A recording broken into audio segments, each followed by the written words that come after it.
Ma'am, yingasigo. Jasalage. Hi ma'am.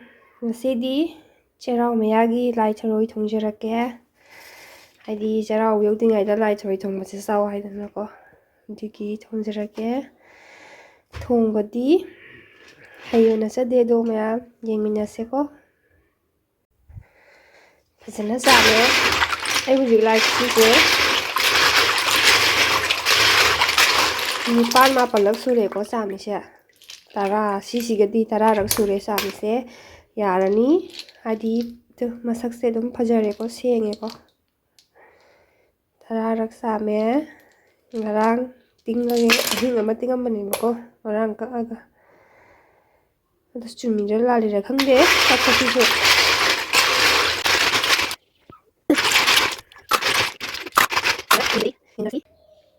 Salere thongda ha ko da ma chan sing se di haksan ba ho ko da Sensisa.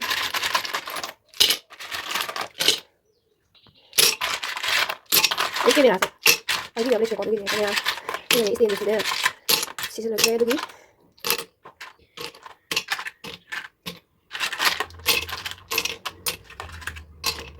Ini hasil lagi itu keren guna. Nampak kita hab namanya kasih pulai ni kalau lagi nanti. Mesti yang apa boy? Gilas. Jangan tengok ke. Jangan merah ni. Ya.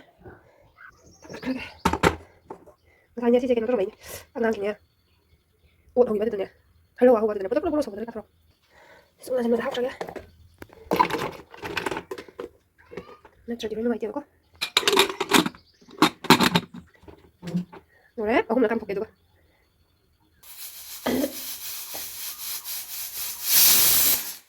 Saya aku nak suruh aku gambar muat lagi. Si kami ni sida tahu sudah sembal lotion lah. Tahu bagi. Jadi si sasa campur ke dua kamu yang minat sih ya. Setelah itu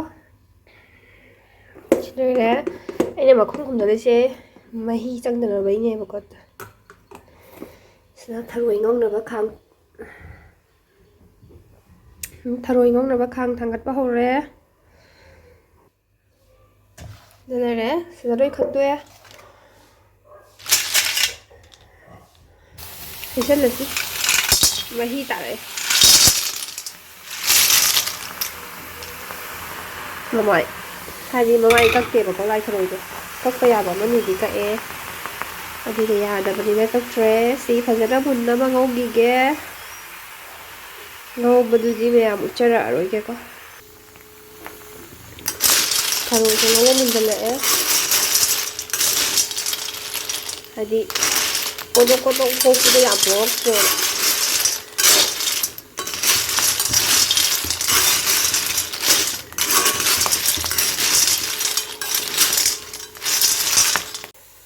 Tanggal le, maroi ma pang sem balore ko sida.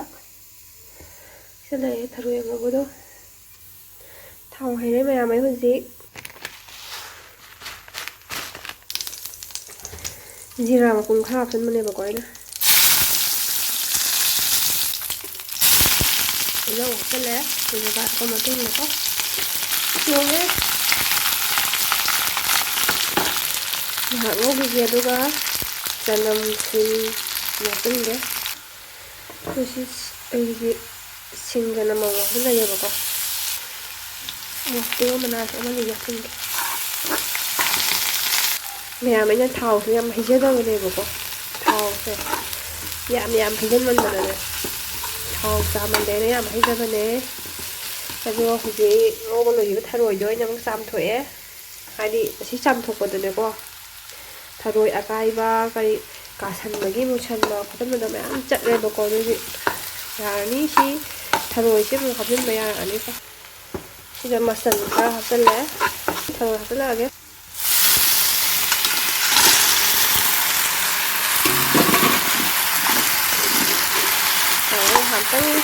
hatang hoje si da lai re hujik mai hijal lage tu làm gai cho nó rồi đấy.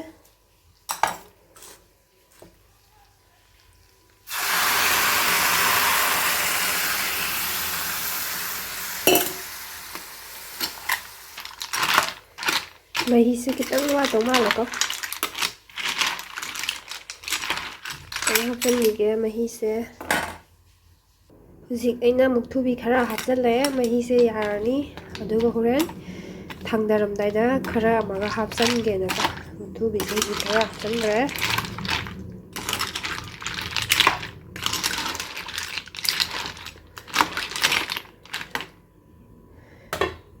ꯁꯧꯍꯟꯈꯤꯒꯦ ꯃꯌꯥꯝ ꯑꯗꯨꯒ ꯑꯃꯨꯛ ꯎꯠꯂꯛꯀꯦ ꯃꯌꯥꯝ ꯌꯦꯡꯉꯁꯤꯀꯣ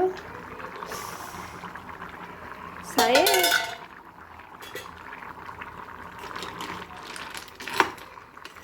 ꯃꯍꯤꯁꯨ ꯈꯔ ꯀꯪꯁꯤꯜꯂꯛꯑꯦ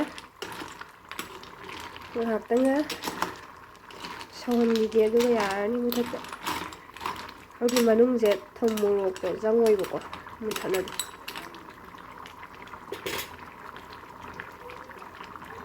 ꯑꯋꯥ ꯐꯗꯤꯒꯣꯝ ꯃꯅꯥ 3 ꯃꯔꯤ ꯊꯥꯛꯆꯟꯒꯦ ꯉꯁꯥꯏ ꯊꯥꯎ ꯉꯧꯕꯗ 1 2 ꯍꯥꯞꯆꯤꯟꯈ꯭ꯔꯕꯅꯦ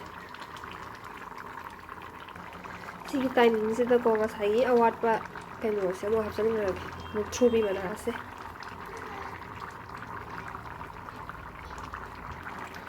ꯃꯌꯥꯝ ꯂꯣꯏꯁꯟꯕ ꯌꯥꯔꯛꯑꯅꯤꯕꯀꯣ ꯐꯗꯤꯒꯣꯝ ꯆꯥꯏꯁꯤꯜꯂꯒꯦ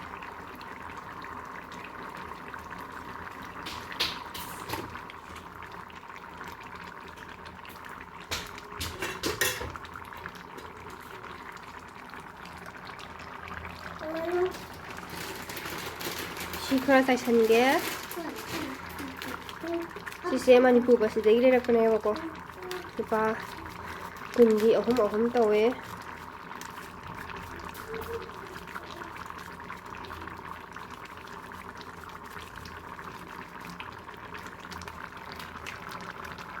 ꯌꯥꯔꯅꯤ ꯑꯃꯨꯛꯇꯪ ꯑꯣꯠꯈꯥꯏꯒꯦ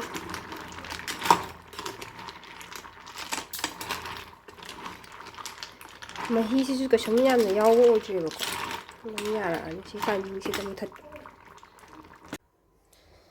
ꯂꯣꯏꯔꯦ ꯁꯤꯗ ꯂꯩꯔꯦ ꯃꯍꯤ ꯌꯥꯎꯗ꯭ꯔꯦ ꯍꯥꯎꯗꯧ ꯃꯥꯟꯕ꯭ꯔꯥ ꯃꯌꯥꯝ